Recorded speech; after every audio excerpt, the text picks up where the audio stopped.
కరీంనగర్ జిల్లా వ్యాప్తంగా సంచలనం రేపుతున్నటువంటి కొండగట్టు అంజన్న స్వామి దేవాలయంలో జరిగినటువంటి ఘటనకు సంబంధించి పూర్తి డీటెయిల్స్ అందించేందుకు మా ప్రతినిధి శ్రీకాంత్ అందుబాటులో ఉన్నారు. శ్రీకాంత్,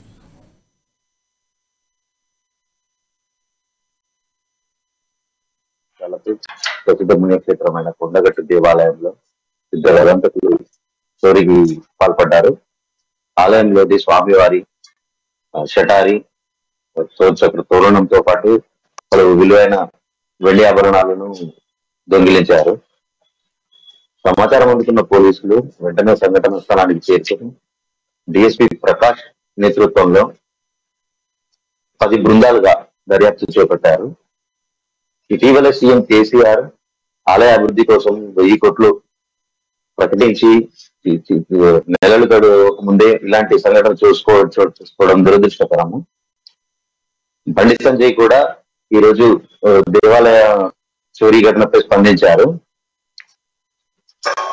ఈ ప్రభుత్వానికి చిత్తశుద్ధి లేదంటూ కూడా తను ఒక కామెంట్ చేశారు. దేవుని గుడిలో గర్భగుడిలో విలువైన ఆభరణాలు చోరీకి గురి అవ్వడం ఏంటని ఆయన కూడా ప్రశ్నించడం జరిగింది. అలాగే ఈటల రాజేందర్ సైతం ఈ ఘటన చాలా విచారకరమని తను కూడా విచారం వ్యక్తం చేశారు. చొప్పదండి ఎమ్మెల్యే సుంకే రవిశంకర్ సైతం ఆలయాన్ని సందర్శించి బాధ్యులపై నిందితులను త్వరలోనే పట్టుకుని తగిన చర్యలు తీసుకుంటామని హామీ ఇచ్చారు.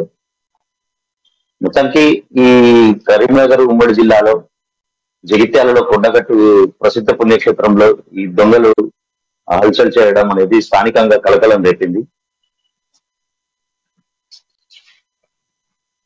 విధంగా ఇప్పుడు కొండగట్టు అంజన్న స్వామి దేవాలయంలో జరిగినటువంటి చోరీకి సంబంధించి పోలీసులు ఏవైనా క్లూస్ వెతికేటువంటి ప్రయత్నం చేశారా? ఏవైనా ఆధారాలు దొరికాయా? దాంతోపాటుగా స్వామివారికి సంబంధించినటువంటి ఆలయాలకు సంబంధించి సరౌండింగ్స్లో ఉన్నటువంటి సీసీ ఫోటోను ఏమైనా ఎంక్వైరీ చేసేటువంటి ప్రయత్నం చేశారా? క్లూస్ టీం ఏమైనా కొత్తగా అక్కడ ఏమైనా వెలుగు చూసేటువంటి ఛాన్సెస్ ఉన్నాయా? దొంగతనానికి గురైనటువంటి ఆలయానికి సంబంధించి ఆలయంలో వస్తువులకు సంబంధించినటువంటి డీటెయిల్స్ అయితే తెలుస్తున్నాయి. దాంతోపాటుగా ఎంత విలువ ఉంటాయి? దాంతోపాటుగా ఏమైనా క్లూ ఆధారాలు దొరుకుతున్నాయా? అధికారికంగా పోలీసులు ఈ వివరాలు ఏది వెల్లడించలేదు. కొన్ని వెండి ఆభరణాలు చోరీకి గురైనట్టు మాత్రం మీడియాకు తెలపడం జరిగింది. వేలి ముద్రలు క్లూస్ టీమ్ కి లభించాయంటూ డాగ్స్ కూడా కొంత దూరం పరిగెత్తి ఆగిపోయిన పరిస్థితి ఉంది. ఈ ఆధారాలతో పాటు సీసీ ఫుటేజ్ కూడా మీడియాకి ఇంకా ఇంతవరకు ఎలాంటి ఫుటేజ్ కూడా రిలీజ్ చేయలేదు. పలు బృందాలు IT, dog squad, clues team ఇంకా మిగతా 10 బృందాలుగా ఒక సిఐ ఆధ్వర్యంలో 10 బృందాలుగా విడిపోయి దర్యాప్తు ముమ్మరం చేసి దొంగల్ని త్వరలోనే పట్టుకుంటామని మాత్రం డిఎస్పీ రవిప్రకాష్ మీడియా వివరించడం జరిగింది. అదేవిధంగా సీఎం వచ్చి కొంత వారం వ్యవధిలోనే ఈ దొంగతనానికి గురి కావడము, దాని పట్ల స్థానికులు ఏమంటున్నారు?